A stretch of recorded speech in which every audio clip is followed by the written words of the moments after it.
నమస్తే నాగేశ్వర్ గారు. అమెరికా అధ్యక్షుడు డొనాల్డ్ ట్రంప్ అమెరికా గగనతల రక్షణ వ్యవస్థ కోసం ఒక గోల్డెన్ డోమ్ని నిర్మించేందుకు ప్రతిపాదించారు సార్. 3 years లోపులోనే ఈ రక్షణ వ్యవస్థను ఏర్పాటు చేసుకునేందుకు ప్రయత్నాలు చేస్తూ ఉన్నారు. ఇంతకీ గోల్డెన్ డోమ్ అంటే ఏంటి సార్? ఎందుకు ట్రంప్ ఈ రక్షణ వ్యవస్థను ఏర్పాటు చేయాలనుకున్నారు? ట్రంప్ ఎదుర్కోబోయే సవాళ్ళు ఏంటి అంటే ఏం చెప్తారు? అంటే ఇది ఇజ్రాయెల్కి ఆల్రెడీ ఐరన్ డోమ్ అని ఉంది. అంటే ఒక రకంగా చెప్పాలంటే ఇది దేశ గగనతల వైపు నుంచి వచ్చేటువంటి దాడుల నుంచి రక్షించేటువంటి వ్యవస్థ.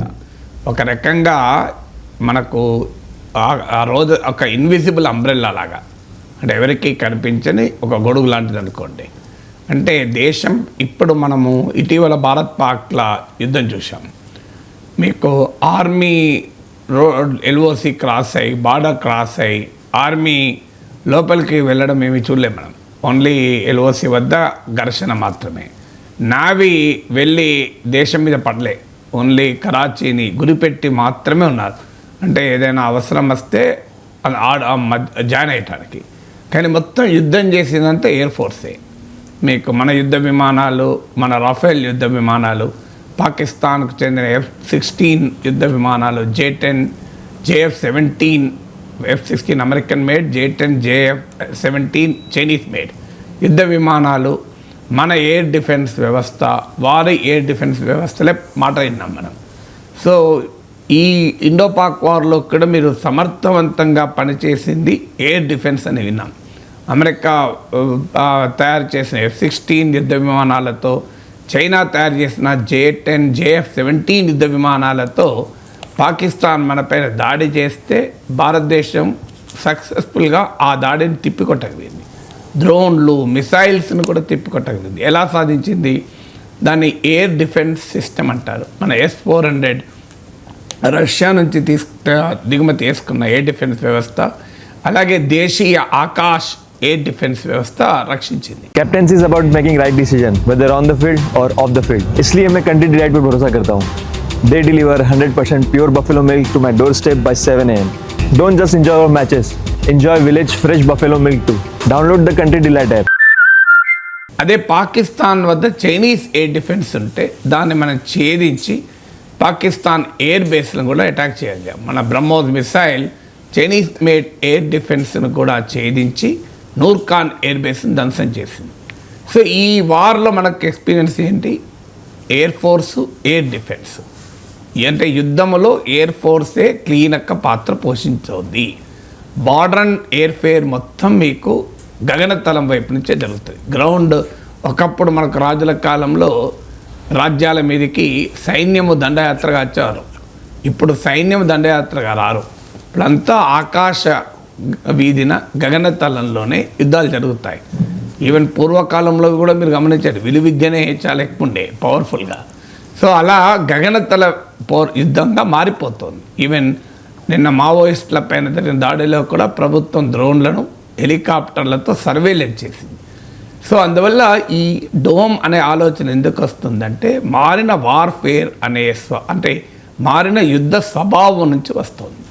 ఇది మన ఇండో పాక్ వారే కాదు, ఇజ్రాయిల్, ఇరాన్ల మధ్య ఘర్షణ చూసాం.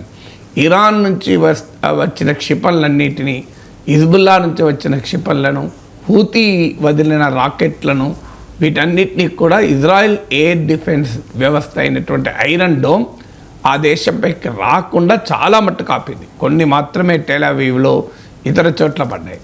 సో అందువల్ల ఈ ఎగ్జాంపుల్ మనకి ఏం చేస్తుంది, రాబోయే కాలం అంతా గగనతల యుద్ధం, అంటే ఆకాశ వీధి నుంచే యుద్ధం వస్తుంది, స్కైస్ నుంచి వార్ వస్తుంది. దీన్ని ప్రొటెక్ట్ చేసే వ్యవస్థలే ఎయిర్ డిఫెన్స్ వ్యవస్థ. అంటే దాడి చేసటానికి మన పైకి వస్తున్న మిసైల్స్ను, డ్రోన్లను, రాకెట్లను ముందుగానే గుర్తించి ఇంటర్సెప్ట్ చేసి వాటిని జామ్ చేయడము లేదా డిస్ట్రాయ్ చేయడం. అంటే డిటెక్ట్, డిసైడ్ అండ్ డిస్ట్రాయ్ అని 3 పదాలు ఉంటాయి. D3. డిటెక్ట్, వాటిని గుర్తించడం, ఎక్కడి నుంచి వస్తుంది, ఎంత వేగంగా వస్తుంది, ఏ ట్రాజెక్టరీలో వస్తుంది, ఎక్కడ టార్గెట్ అటాక్ చేయొచ్చు. తర్వాత డిసైడ్, వాటిని ఎప్పుడు ఏది ఫైర్ చేసి ఎప్పుడు ఎక్కడ దాన్ని అడ్డుకోవాలి, ఇంటర్సెప్ట్ చేయాలి, వాటిని ఎలా జామ్ చేయాలి, తర్వాత డిస్ట్రాయ్, వాటిని ధ్వంసం చేయడం. అంటే ఈ వ్యవస్థను మనకు డోమ్ వ్యవస్థ అంటారు. ఇజ్రాయెల్కి ఐరన్ డోమ్ ఉంది కనుక అమెరికా గోల్డెన్ డోమ్ అని పేరు పెట్టింది. ఈ గోల్డెన్ డోములో 3 పార్ట్స్ ఉంటాయి. మొదటిది స్పేస్ బేస్డ్ సర్వేలెన్స్ ఉంటుంది. అంటే అమెరికా వైపు వచ్చేటువంటి ప్రతి రాకెట్ను, ప్రతి యుద్ధ విమానాన్ని, ప్రతి మిసైల్ను, ప్రతి డ్రోన్ను సర్వేలెన్స్ చేస్తారు. అంటే ఏది అమెరికా వైపు వస్తుంది. దీనికి ప్రపంచవ్యాప్తంగా ఉపగ్రహ వ్యవస్థ పెడతారు. అంటే వరల్డ్ గ్లోబల్ శాటిలైట్స్ భూమి ఇప్పుడు ఎలాగైతే మీకు ఒక ఉదాహరణ స్టార్లింక్ ఎట్లా పనిచేస్తుంది, మన స్పేస్ ఎక్స్ వాళ్ళది, ఇలాన్ మస్క్ది స్టార్లింక్, మీరు రిమోట్ ఏరియాస్లో కూడా ఇంటర్నెట్ సేవలు వస్తాయి. అసలు కంప్లీట్గా కేబుల్స్ లేని, ఏది లేని యుద్ధ వాతావరణంలో కూడా ఇంటర్నెట్ వస్తుంది. డిజర్ట్లో కూడా ఇంటర్నెట్ వస్తుంది. కారణం ఏంటంటే వాళ్ళు ఉపగ్రహాల ద్వారా ఆ సేవలు అందిస్తారు. అంటే స్పేస్ ఎక్స్ కంపెనీ ప్రపంచవ్యాప్తంగా శాటిలైట్స్ పెట్టి ఆ శాటిలైట్ ద్వారా భూమిపైన ఏ మూలలకైనా ఇంటర్నెట్ సేవలు అందిస్తున్నారు. అలాగే ఈ గోల్డెన్ డోమ్ ప్రాజెక్ట్లో భాగంగా మొదటి అంశం ఏంటంటే, మొదటి అంగం, ద ఫస్ట్ పిల్లర్ ఏంటి అంటే భూమి యావత్తును కవర్ చేసే రీతిలో గగనతలంలో ఉపగ్రహాలు పెడతారు.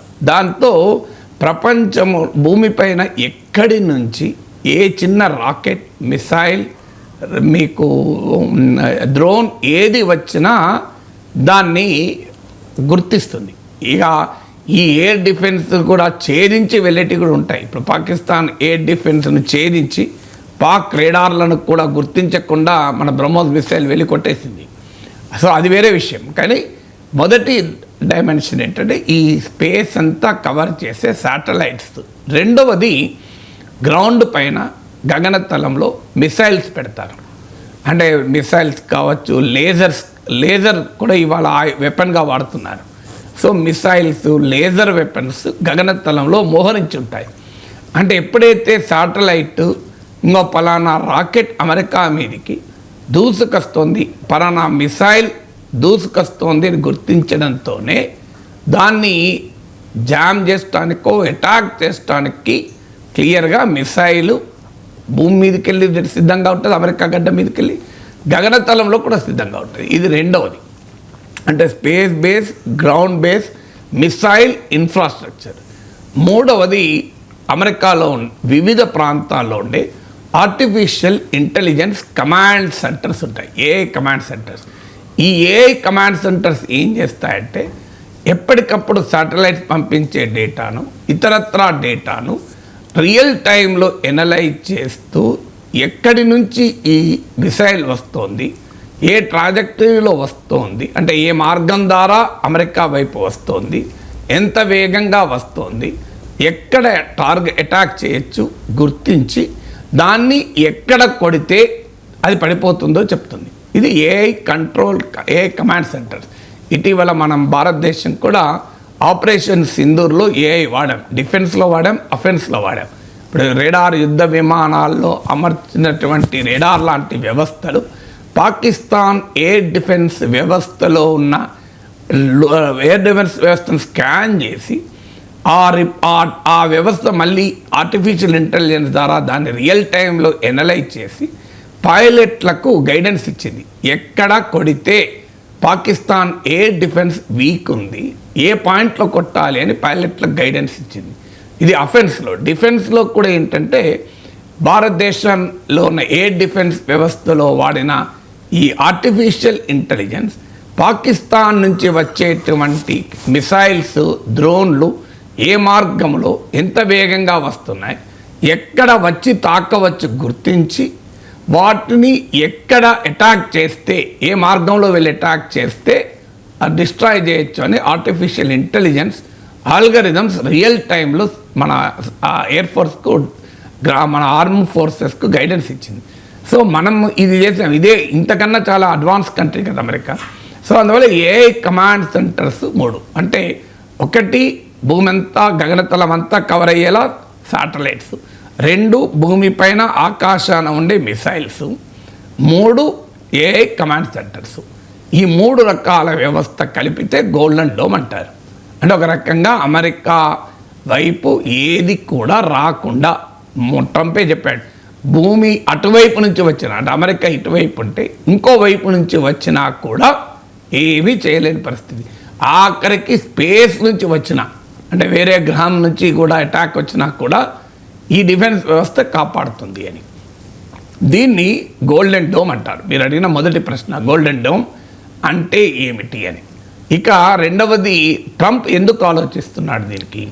ట్రంప్ యొక్క స్వభావమే బోల్డ్, బిగ్, గ్లోబల్ హెడ్లైన్స్ను క్యాచ్ చేసేది, తన సొంత విజయంగా చెప్పుకునేది. చాలామంది సోకాల్ స్ట్రాంగ్ మెన్ లీడర్స్కి ఉండే లక్షణం ఏంటంటే భూమిపైన తాను చేసింది ఇంకెవడు చేయకూడదు, తనది ఒక గుర్తుగా ఉండాలి అంటూ ఉన్న భవనాలు కూలగొట్టి కొత్తవి కడుతుంటారు, ఇలాంటివన్నీ చేస్తుంటారు. That is a personality trait of strong men leaders. ఎక్కడన్నా ప్రపంచంలో చూడండి, చరిత్రలో చూడండి, స్ట్రాంగ్ మెన్ అని చెప్పుకునే లీడర్స్ ఎవరు కూడా ప్రజల జీవితాలని మార్పు చేయడం కన్నా కూడా ప్రభావం చూపడం, నా పేరు ఎప్పటికీ గుర్తుంచుకోవాలి, అలా చేయడం, ఇది వాళ్ళ లక్ష్యంగా ఉంటుంది. ట్రంప్ కూడా ఆ క్యారెక్టర్ ఉంది, ఆ పర్సనాలిటీ ఉంది, ఆయన సైకాలజీ అది. ట్రంప్ పొలిటికల్ సైకాలజీని ఎనలైజ్ చేస్తే ఆయనకున్న క్యారెక్టర్ అది. అందుకే విలేకరులో మాట అడిగారు ఇంట్రెస్టింగ్గా, ఇది మీకు ఎవరైనా సజెస్ట్ చేశారా అని అడిగారు. అడిగితే ఆయన ఏం చెప్పాడు తెలుసా సమాధానం? లేదు నాకే ఐడియా వచ్చింది, నేను చెప్తే వాళ్ళు దాని మీద అభిప్రాయం చెప్పారు అన్నాడు. So is an expert, so missile expert, space war expert.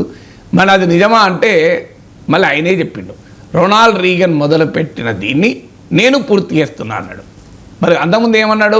నాకే ఐడియా వచ్చింది, నేను చెప్తే వాళ్ళు సలహాలు ఇచ్చారన్నాడు. నాకెవరు సలహా ఇవ్వలే, నాకే ఐడియా వచ్చి చెప్తే వాళ్ళు చెప్పారన్నాడు. మళ్ళీ వెంటనే ఇది రొనాల్డ్ రీగన్ ప్రారంభించిన దాన్ని మేము పూర్తి చేస్తున్నాం అన్నాడు. రెండింటికి రొనాల్డ్ రీగన్ ప్రారంభించింది నీ సలహా కాదు కదా, నిజం కూడా అదే. 200 ఇది కొత్తదేం కాదు ఐడియా. 1983లో రొనాల్డ్ రీగన్ ప్రెసిడెంట్గా ఉన్నప్పుడు ఇలాంటిది ఒకదాన్ని ఆలోచించారు. దాన్ని స్ట్రాటజిక్ డిఫెన్స్ ఇనిషియేటివ్ అన్నారు. అప్పుడు మన పాపులర్గా అయిన పేరు స్టార్ వార్స్ అని. దానికి మీద $100 కోట్ల ఖర్చు పెట్టారు, మోడల్స్తో డిజైన్ తయారు చేశారు, పెద్ద చర్చ జరిగింది. చివరకు శాస్త్రవేత్తలు అనుమానాలు వ్యక్తం చేశారు, ప్రపంచం అంతటా దాని పట్ల వ్యతిరేకత వ్యక్తమైంది.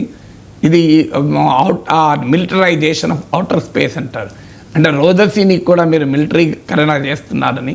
ఫైనల్గా ఆ ప్రాజెక్ట్ ముందుకు పోలే. 83లో రొనాల్డ్ రీగన్ ప్రతిపాదించింది, ఇప్పుడు మళ్ళీ ట్రంప్ ప్రతిపాదిస్తున్నాడు. So Trump loves big things, Trump loves bold things. Big బోల్డే కాదు, ట్రంప్కు అత్యంత ఇష్టమైనది బిజినెస్. సో ట్రంప్ మనమేమో దీంట్లో మిలిటరైజేషన్ ఆఫ్ అవుటర్ స్పేస్ చూస్తాం, ట్రంప్ దీనిలో అద్భుతమైన బిజినెస్ ఆపర్చునిటీ ఇస్తాడు. ట్రంప్ మీరు ఎక్కడైనా చూడండి ఆయన వ్యాపార కోణమే. అది రష్యా యుక్రెయిన్ వార్ అంటే ఉక్రెయిన్లో ఉన్న మినరల్స్ గురించి మాట్లాడతాడు, ఇండియా పాక్ ఘర్షణ అంటే ట్రేడ్ గురించి మాట్లాడతాడు. నేను ట్రేడ్ ఆపుతానంటే వాళ్ళు యుద్ధం ఆపారు, నేను యుద్ధం చేస్తే ఎక్కువ ట్రేడ్ ఇస్తానని అంటాడు. గాజాలో మానవ మారణహోమం జరుగుతుంటే దాన్ని రియల్ ఎస్టేట్ రిసార్ట్ అంటాడు, అందరినీ పంపించి. సో ట్రంప్ ఎక్కడ పక్కనున్న గ్రీన్లాండ్లో అక్కడున్న ఆయిల్, గ్యాస్, మినరల్స్ గురించి ఆలోచిస్తాడు. So Trump likes bold, big and more importantly business. So ఇందులో కూడా ట్రంప్ బిజినెసే. ఎందుకు? ఇది లక్షల కోట్ల డాలర్ల ఖర్చు. ఆల్రెడీ ట్రంపే అన్నాడు, many people are interested to fund అంటున్నాడు. చాలామంది డబ్బులు పెట్టడానికి. అంటే ఏంటి, డబ్బులు ఎందుకు పెడతారు? చారిటీకి కాదు, ఇన్వెస్ట్ చేస్తాను. ఎవరు ఇన్వెస్ట్ చేస్తారు? ఆయన అత్యంత సన్నిహిత మిత్రుడు ఇలాన్ మస్క్ ముందుకొచ్చారు ఆల్రెడీ. ఎందుకంటే ఇలాన్ మస్క్ స్పేస్ ఎక్స్ అనే కంపెనీ ఉంది, ఆల్రెడీ గగనతలంలో ఎక్స్పీరియన్స్ ఉంది. ఆయన స్టార్ లింక్ ఇంటర్నెట్ సర్వీసెస్కు ప్రపంచవ్యాప్తంగా భూమి మొత్తంని కవర్ చేశారు, ఆ శాటిలైట్స్ ఉన్నాయి. సో ఆయన సర్వీసెస్ అందిస్తాను అని స్పేస్ ఎక్స్ ముందుకు వచ్చింది. అలాగే లాకీడ్ మార్టిన్ అని ఇలాంటి మిలిటరీ ఇండస్ట్రియల్ కాంప్లెక్సెస్ అమెరికన్ ఎకానమీని శాసించేటువంటి ఒక కీలకమైన వ్యవస్థ. అమెరికాలో ఇన్ఫర్మేషన్ టెక్నాలజీ కాదు, మిలిటరీ ఇండస్ట్రియల్ కాంప్లెక్స్. ఐజెన్హోవర్ అనే అమెరికా అధ్యక్షుడు 1960sలో అనుకుంటా, సబ్జెక్ట్ కరెక్షన్, వాడిన పదం ఇది, మిలిటరీ ఇండస్ట్రియల్ కాంప్లెక్సెస్. వాడుడే కాదు, వార్న్ చేశాడు కూడా. ఇది మిలిటరీ ఇండస్ట్రియల్ కాంప్లెక్సెస్ డెమోక్రటిక్ ప్రభుత్వాల పైన అవాంఛనీయమైన అన్వారంటెడ్ ఇన్ఫ్లుయెన్స్ చూపెట్టబోతోంది. చూపెడుతోంది. ఇది ప్రమాదకరమని హెచ్చరించాడు అమెరికన్ ప్రెసిడెంట్ ఐజెన్హోవర్. సో ఇప్పుడు సరిగ్గా అదే జరుగుతుంది. Trump sees a big business opportunity in it. So మీరు అడిగిన మొదటి ప్రశ్న గోల్డెన్ డోమ్ అంటే ఏంటి చెప్పాను. రెండవ ప్రశ్న గోల్డెన్ డోమ్ ట్రంప్ ఎందుకు ఆలోచిస్తున్నాడు చెప్పాను. ఇక మూడవది దీని సవాల్ ఏంటి. ఫస్ట్ ట్రంప్ ఏమంటాడు, ఇది 100% నియర్ 100% ఈ ప్రాజెక్ట్ సక్సెస్ అవుతుంది అంటున్నాడు. హిస్టరీ చెప్తోంది కాదని. ఎందుకంటే రొనాల్డ్ రీగన్ ప్రెసిడెంట్గా ఉన్నప్పుడే 1983లోనే నేను ఇంతకుముందు చెప్పినట్లు స్ట్రాటజిక్ డిఫెన్స్ ఇనిషియేటివ్ పేరిట మనం నిక్ నేమ్ స్టార్ వార్స్ అని విన్నాము. మొదలుపెట్టి దాన్ని $100 కోట్ల ఖర్చు పెట్టి డిజైన్లు మోడల్స్ రూపొందించి శాస్త్రవేత్తలు వదిలేశారు. సో అందువల్ల ఇది నియర్ 100% ట్రంప్ అంటున్నాడు. అది ఎవ్రీబడి స్కెప్టికల్ అవుతుందా కాదా అని. ఇక రెండవది ఇది ఎందుకు టెక్నికల్ ఫైనాన్షియల్ ఈ రెండు డైమెన్షన్స్ మనకు ఫీజిబిలిటీ కిందకి వస్తాయి. టెక్నికల్గా చూసినప్పుడు మళ్ళీ రెండు సవాళ్ళు వస్తాయి. మొదటి సవాల్ ఏంటంటే Israel iron dome, United states golden dome, ఈ రెండింటి మధ్య మనకు సైజ్ ఒకటి. ఎందుకంటే ఇప్పుడు ఇజ్రాయిల్ అయినా అమెరికా అయినా what is an dome, dome అంటే ఏంటి, మనకు గోపురం, మన కామన్ మ్యాన్స్ భాషలో చెప్పాలంటే ఒక డోమ్ కవర్ చేయాలంటే ఆ ఏరియా మొత్తం కవర్ చేయాలి. ఇజ్రాయిల్ ఏరియా కవర్ చేయడం అంటే ఎంత, అమెరికా ఏరియా కవర్ చేయడం అంటే ఎంత. ఇజ్రాయిల్ టోటల్ వైశాల్యము 20,000 చదరపు కిలోమీటర్లు, 20,000 square kilometres. America is the third largest country in the world, ప్రపంచంలోనే 3వ అతిపెద్ద వైశాల్యం కలిగిన దేశం. రష్యా, కెనడా తర్వాత యునైటెడ్ స్టేట్సే వస్తుంది. అమెరికా టోటల్ ఏరియా ఎంత అంటే 9.8 మిలియన్ స్క్వేర్ కిలోమీటర్స్, 98 లక్షల చదరపు కిలోమీటర్లు. ఎక్కడ 20,000 చదరపు కిలోమీటర్లు, ఎక్కడ 98 లక్షలు, 9.8 మిలియన్ స్క్వేర్ కిలోమీటర్స్ అంటే 98 lakh. కంపారిజన్ చూడండి, 20,000 square kilometres, 98 lakh square kilometres. ఎన్ని రేట్లు ఎక్కువ తెలుసా? సింపుల్ ఫాస్ట్గా అరిథమెటిక్ క్యాలిక్యులేషన్ చేస్తే బహుశా 490 టైమ్స్ వస్తుంది. అంటే ఇజ్రాయిల్తో పోలిస్తే United states geographical area 490 times పెద్దది, 490 రెట్లు. మరి ఎంత టెక్నికల్ ఫీజిబిలిటీ వస్తుంది మీకు, ఎంత ఫైనాన్షియల్ ఇంప్లికేషన్స్ వస్తుంది. ఇప్పుడు మీ ఇల్లు 300 చదరపు గజాలు, 300 చదరపు గజాలకు ఒక గోపురం కట్టడం ఎంత ఖర్చు అవుతుంది? మీరు 3 లక్షల చదరపు కిలోమీటర్లు, 30,000 చదరపు కిలోమీటర్లు ఒక ల్యాండ్ ఉంటుంది, లేదా ఒక 50 ఎకరాలు, 50 ఎకరాల్లో గోపురం కట్టాలంటే ఎంత అవుతుంది మీరు ఆలోచించండి. ఫైనాన్షియల్గా టెక్నికల్గా ఎంత ఛాలెంజింగ్ టాస్కో చూడండి. అందువల్ల ఇది మొదటి డైమెన్షన్, ఇది టెక్నికల్ ఫీజిబిలిటీలో మొదటి డైమెన్షన్. ఇజ్రాయెల్తో పోలిస్తే 490 టైమ్స్ ఎక్కువ వైశాల్యం కలిగిన భూమి. ఇక రెండవ టెక్నికల్ ఛాలెంజ్ ఏంటంటే ఇది గగనతలములో మిసైల్స్ను, లేజర్ వెపన్స్ను మోహరించి ఉండాలి. ఇది ప్రపంచ దేశాల నుంచి తీవ్ర వ్యతిరేకత. రొనాల్డ్ రీగన్ ప్రెసిడెంట్గా ఉన్నప్పుడు స్ట్రాటజిక్ డిఫెన్స్ ఇనిషియేటివ్గా ప్రతిపాదించినప్పుడు కూడా, స్టార్ వార్స్గా పిలిచినప్పుడు కూడా తీవ్ర వ్యతిరేకత వచ్చింది. ఇప్పుడు ఆల్రెడీ చైనా, రష్యా తన ఆందోళన వ్యక్తం చేసింది. ఎందుకంటే ఇప్పుడు భూమిపైన నువ్వు మిసైల్స్ పెడితే పక్క దేశం మిసైల్స్ పెడుతుంది. ఇప్పుడు భారతదేశం అణుపరీక్ష జరిపింది, పాకిస్తాన్ అణుపరీక్ష జరిపింది, భారతదేశం మిసైల్ టెస్ట్ చేసింది, పాకిస్తాన్ మిసైల్ టెస్ట్ చేసింది, పక్కన చైనా మిసైల్ టెస్ట్ చేస్తే ఇండియా మిసైల్ టెస్ట్ చేసింది, నార్త్ కొరియా మిసైల్ టెస్ట్ చేస్తే మళ్ళీ పక్కన సౌత్ కొరియా చేస్తుంది. మనం కళ్ళారా చూస్తున్నాం కదా. ఎందుకంటే ఆటోమేటిక్గా గ్రౌండ్ పైనే మనం ఆర్మ్స్ రేస్ చూస్తున్నాం, ఆయుధ పోటీ చూస్తున్నాం. ఇది గగనతలములో ఆయుధ పోటీకి దారితీస్తుంది. అంటే space arms race in space దారితీస్తుంది. ఇది రోదసీ రంగాన్ని, గగనతలాన్ని మిలిటరైజ్ చేస్తుంది. అంటే భూమిపైననే ఘర్షణ కాదు, మొత్తం స్పేస్లో ఒక ఉద్రిక్త వాతావరణాన్ని కలిగి పెడుతుంది. ఇప్పుడు మనం రెండు దేశాల సరిహద్దుల్లో సైన్యాలు మోహరించి ఉంటే ఎలా అవుతుంది?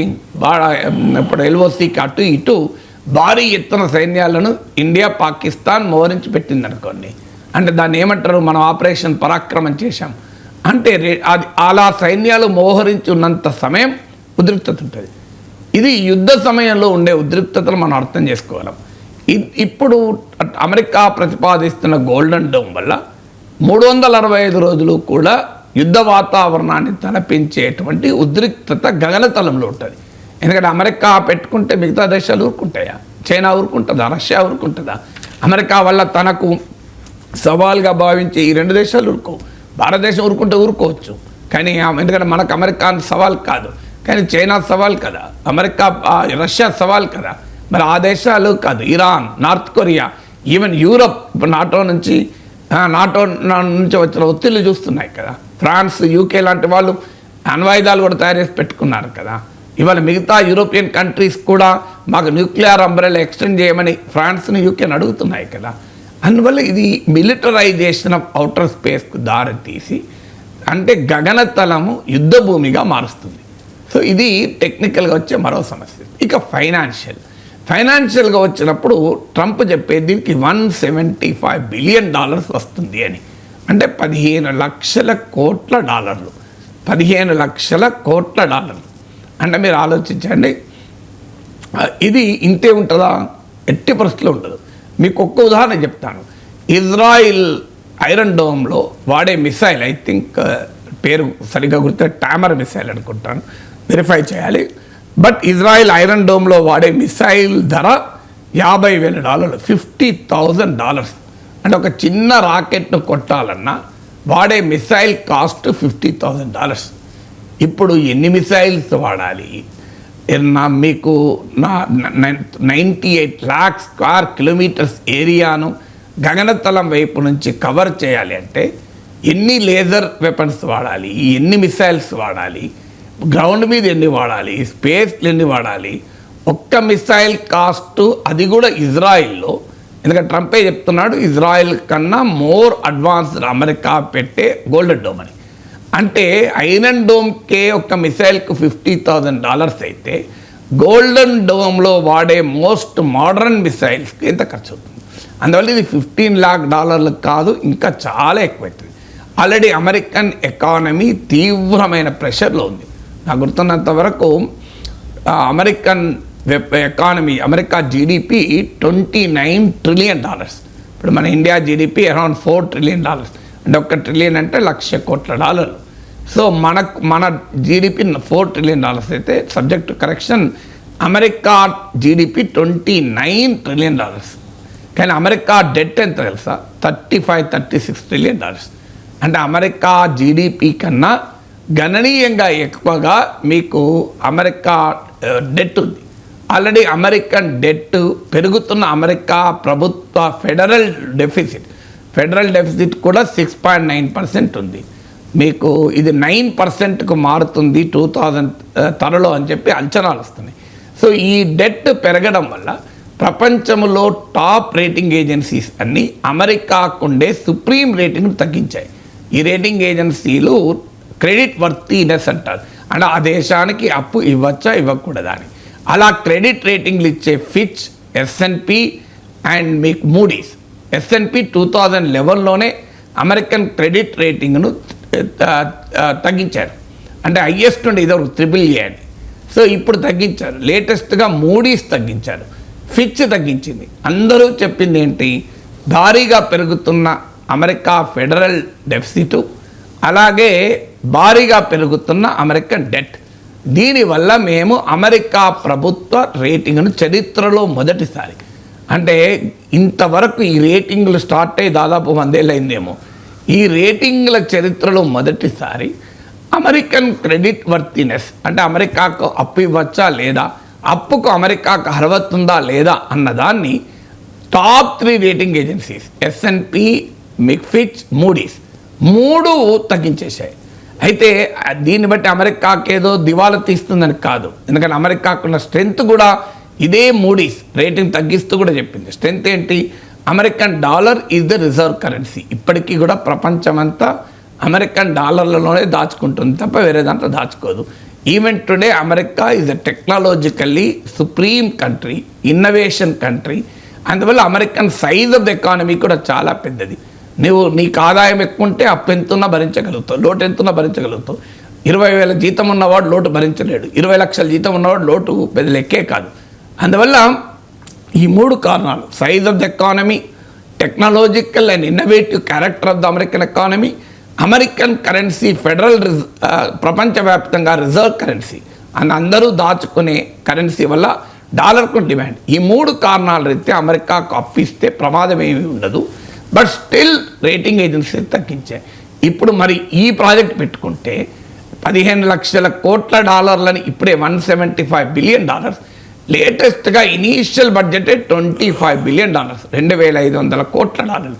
ట్రంపే చెప్పాడు ఇప్పుడు కొత్త బిల్లులో $25 బిలియన్ మేము ఈ గోల్డెన్ డోమ్కే కేటాయిస్తున్నాం, అమెరికన్ కాంగ్రెస్ అనుమతి కోరుతున్నామని. సో అందువల్ల ఈ ఫైనాన్షియల్గా ఎంత బర్డెన్ అవుతుంది, టెక్నికల్ ఫీజిబిలిటీ ఏంటి, దీనికి ఉండే global implications, global geo political implications ఏంటి అనేది సవాళ్ళుగా ఉంటాయి.